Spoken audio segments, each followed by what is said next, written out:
वयं सर्वे भारतीयाः परस्परं भ्रातृभाग्यश्च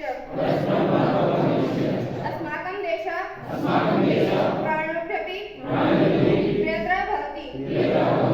अस्य समृद्धो विविध संस्कृतौ च वयं गौरवम् अनुभवामः।